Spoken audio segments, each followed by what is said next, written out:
George invited you to come and live at Friar Park for a while to help with the renovations, which must have been a pretty massive undertaking considering it was a 120-room mansion. Can you envision Friar Park ever being open to the public like Graceland was for Elvis?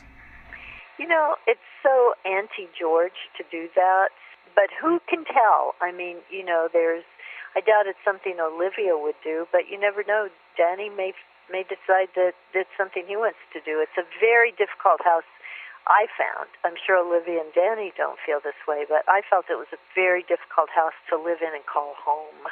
And if you're just one person or two people, I just don't know how you do it. It's just so big. Well, since his wife and son still live there, obviously, I'm being selfish as a Beatle fan. I think we're all curious about it, and I agree that it goes counter. It was his sanctuary from all of us. But and I've been to Graceland, and it's it's kind of nice to have a shrine to someone who's that famous at a place that was so important to them in their life. And I think Friar Park, I don't know if any of the other Beatles have a residence that's so associated. Maybe the Dakota for John Lennon, but... Yeah, well, I think that he lived there longer than anyone. Well, the only other thing, Paul's had the same London house for a long time, but, and that may well go down as one of those. But you're right, Friar Park is a showcase anyway. It's such an unusually large and different. It's very unique in many respects. So who knows? I mean, I think that George would have probably have wanted it to become some kind of foundation and do some good. But you never know. As time goes by, they may decide to do what you're saying. Is it a remote location or is it near town? Or not really. It's quite near Henley. I mean, it's very, very close to the village. Okay. It's at the end of the village, basically. Once the dissolution of the Beatles was official, John came out to see George, and the image you paint of them wandering around the estate, reflecting on all that they'd been through, I think is very poignant. You mentioned it was the first time you'd ever seen John without Yoko. Why do you think he decided to come alone? I don't really know. I think that they just needed to talk. And, it started off as four of them, and when it came right down to the breakup, it still got right back to the four of them. So I just saw it that way, that it was something that they needed to speak about between them. It didn't involve anyone else. I mean, they'd been doing it since they were young. Yeah, I assumed it was just out of respect for George, but that was a time when John and Yoko were inseparable. Like you said, you'd never seen them apart. I guess he figured this was a situation where she needed to not be there. Yeah, well, I mean, it's hard to say, but I see it more as the fact that they needed to have a talk. Yeah, oh yeah, that's a big thing. Well, now, Paul has often been depicted as the bad guy in the breakup of the Beatles, but as an Apple employee, would you agree that he was right about the decision to bring in Alan Klein being a mistake? Who can tell? I mean, it would have been John Eastman if it hadn't been Alan Klein, and... maybe it was a mistake to bring someone's father-in-law in.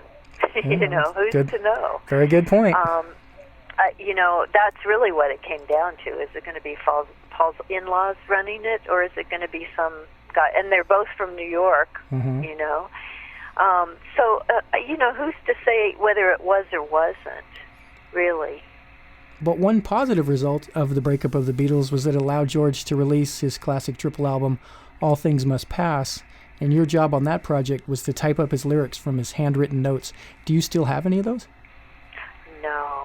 Are you kicking yourself and thinking of Sotheby's? Well, no, actually, I wouldn't have thought of that. I do have some things, but I don't sort of think about selling them so much. It's just having them. But, it would just never crossed my mind to do that. We don't think like, back then you just didn't think like that because you didn't think any further than to tomorrow. Well, I'm thinking of the extreme case where they had their pillowcases cut into squares and sold. It was that ridiculous at one point. So yeah, it was pretty crazy. But I agree that it would be more of a personal memento than something you would sell on eBay, I would hope. Yeah, I kept things over the years, but they were always because I wanted them. And at that particular time, I moved so much that keeping things wasn't very easy. Since his songs were still evolving, did you ever offer him any suggestions?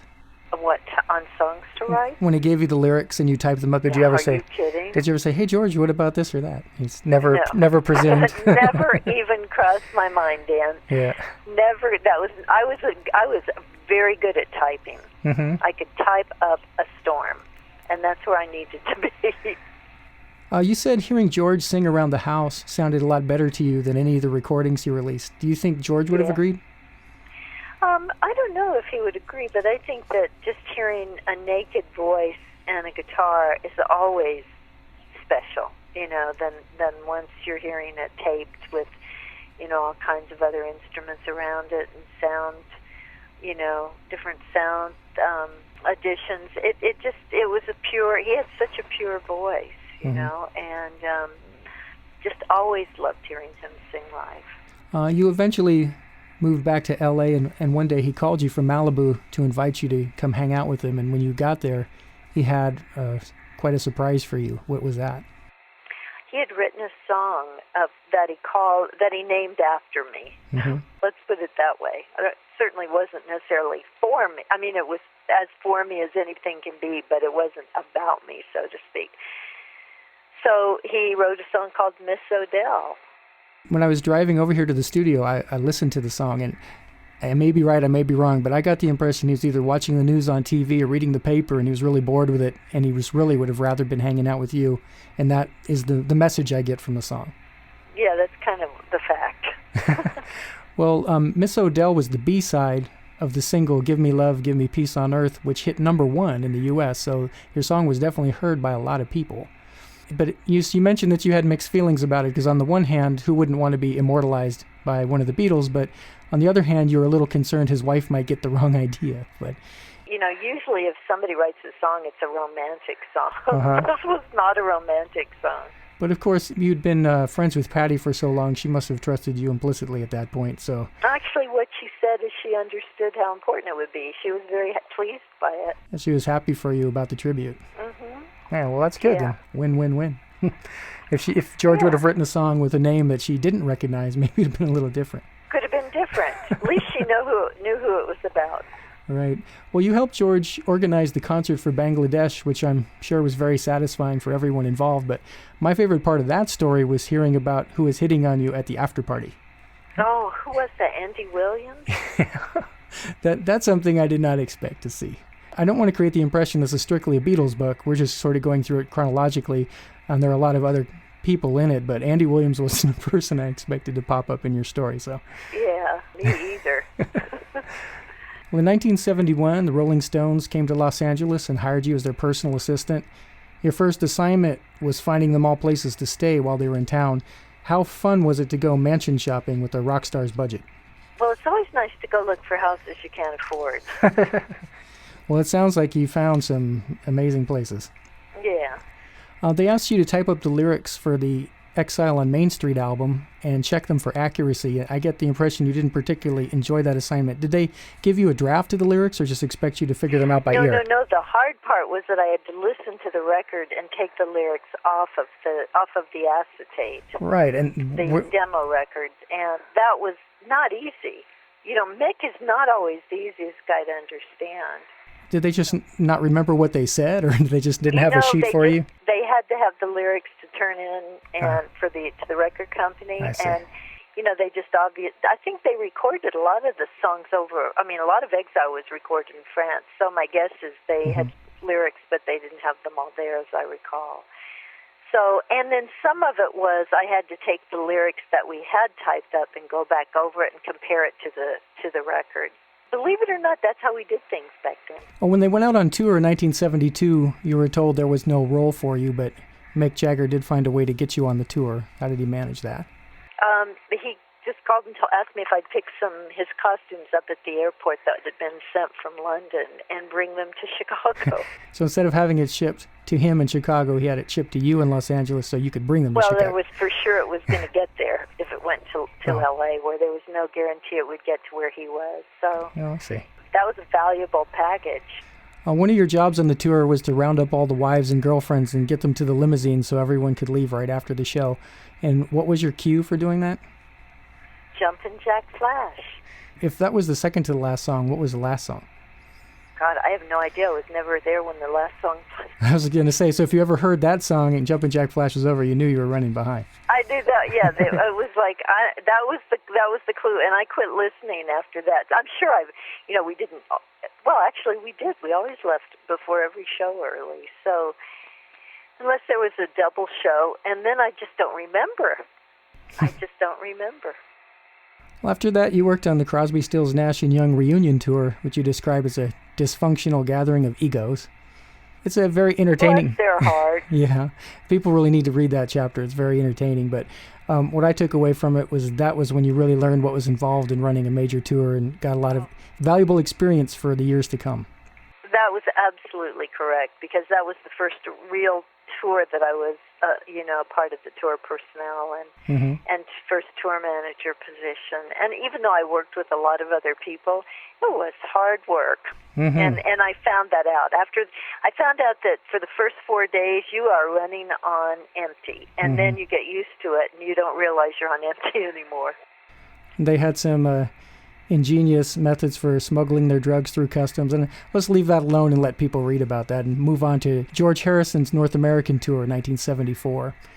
John Lennon came to one of the New York shows and hung out with you, George, and Maureen in your room at the Plaza Hotel, which he recalled was where the Beatles had stayed when they first came to New York to appear on the Ed Sullivan Show, which got them all reminiscing about the early Beatle days. How surreal was it for you to be present at such an intimate conversation, and have you ever wished you'd entered the Beatles picture prior to 1968? I mean, I just couldn't believe that I was sitting there in the Plaza Hotel with these three people, and thinking back to when I had, didn't know them and was just enjoying them like everybody else was.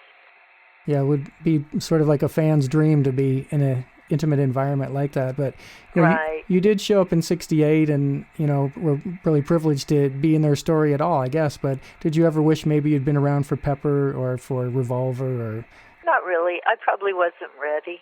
Yeah, well, that's true. You'd have been a teenager. It all happened the way it was supposed to, and I'm grateful for it, and I wouldn't change a thing.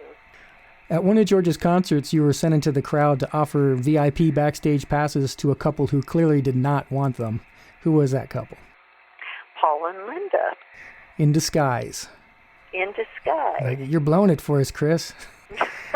Hey, they must have been pretty good disguises for a George Harrison audience not to notice that Paul McCartney was Actually, someone wrote me an email and told me they have a photo of them that night. Wow. Was it Madison Square Garden, closing night of the tour? Or? It was Madison Square Garden, yeah. Well, after that, you worked on Bob Dylan's Rolling Thunder Revue Tour, which was interesting in that only a small group of people, and yourself included, knew the full itinerary, which was meant to create an aura of mystery. But as a practical matter, did that tactic make your job harder or easier? Not really. It was kind of fun. So I don't remember it actually having to be more difficult or not. It was just kind of fun for everybody not to know. And by the time I got to the Dylan tour, I had been on tour with Santana and Earth, Wind and Fire in Europe for about a month or so before. I was pretty wiped out. I was tired. Well, yeah. Well, after the Dylan tour, you went to Germany and worked on more European tours with bands like Queen, Led Zeppelin, Fleetwood Mac, Frank Zappa, Grateful Dead, Electric Light Orchestra. Since you've been involved in so many concerts over your career, are there any favorite venues you particularly like to play? Gosh, I don't know. We're going way back, and at this stage of the game, there are probably a lot of new ones. Like I think fondly of the LA Forum, but nobody plays there anymore. When you're touring like that, it's hard to remember kind of where you are. They all start looking alike, to be honest. I was just wondering if there was any place everybody said, oh, great, we're playing here, we're playing there. Well, everybody back then loved to play Red Rocks. Okay. In Colorado, and I only was there once with Dylan that I can remember. Maybe I was there with Crosby, Stills, Nash & Young, but, and it was great, but, when you're touring, it's different. I mean, you just you go to a show, and you do the show, and then you leave the show. That's work. And your life is completely revolving around the group of people you're traveling with. There's been a little bit of buzz I've read around the internet about making your book into a movie. Has anybody seriously approached you about that? And do you have any opinions about? Not yet. I think it takes I don't know. You always hope so. I'll tell you why I hope so. I hope so because I think with Almost Famous, which was written from a male perspective, and a really good male perspective. I love Cameron, and he did a great job, but it wasn't written from a woman's perspective. There really hasn't been anything from a woman's point of view about all of that. That's not, that's actually coming from within and tells the journey of a woman. So from that point of view, I hope that it does, because I think women were misrepresented. I mean, even today, somebody interviewed me and said something about my tell-all book, and I'm like, tell-all? Huh. I don't think it's a tell-all just because a woman says she slept with somebody. Yeah. Everybody slept with somebody. No, one of the things I like so much about your book is there are so many different dimensions to it. We've sort of focused on the ones I'm personally interested in, which is your experiences in the studio and on tour, but there are a ton of other angles in the book. It makes me kind of sad when people get hung up on the obvious, which is who did you sleep with and who did drugs. It's like, okay, is that as deep as you're willing to go with this story? But, so I hope that would be my hope, that someone would do something with it, as a movie to represent a woman's journey. What you said makes you think of two things. One is if the person interviewing you really is familiar with the content of the book, and second, if they are and their editor just said, well, this is the stuff that sells, so ask her about sex and drugs, not rock and roll. Yeah.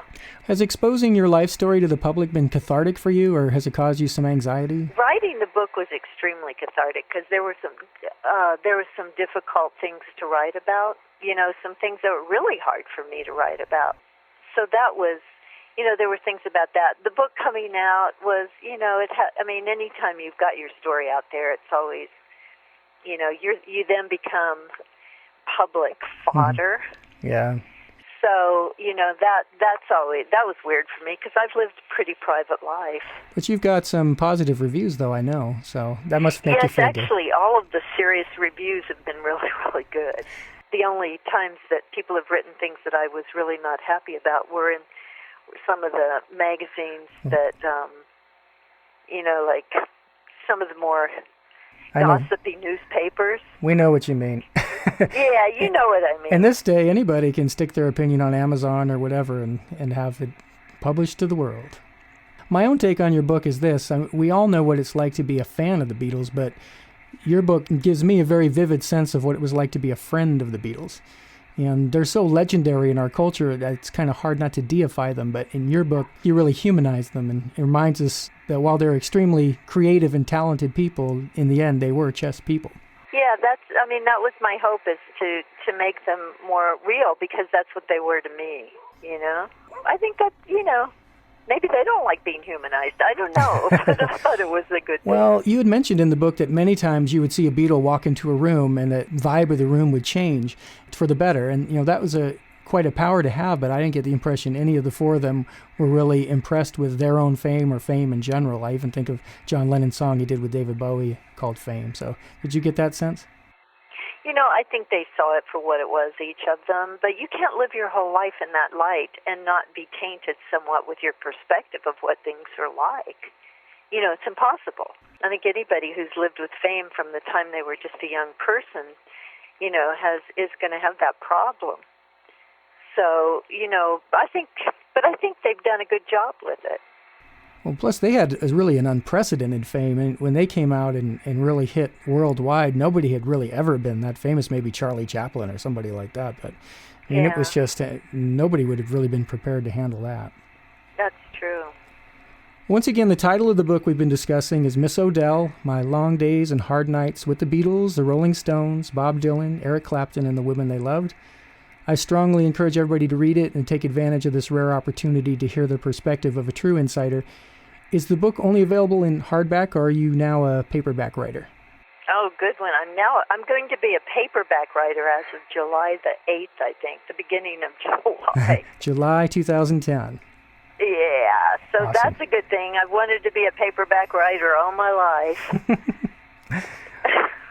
Well, it's a great book, and I really enjoyed reading it, and I appreciate you taking the time to talk with me about it today. Thanks for being on the podcast. Thanks, Dan, very much. This podcast was recorded at Mojo Recording Studio in Phoenix, Arizona. It was engineered by Mike Post. Thanks for listening, and give peace a chance.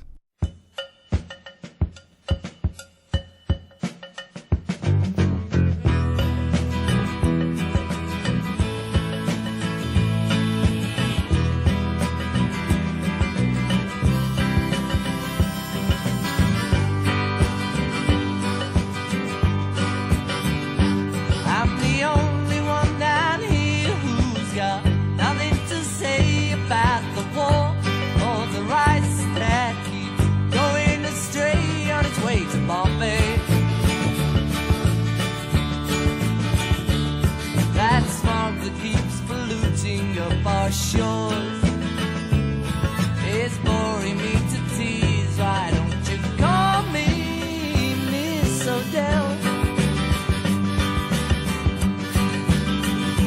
I'm the only one down here who's got nothing to fear from the weight or the night that keeps rolling on right up to my front porch.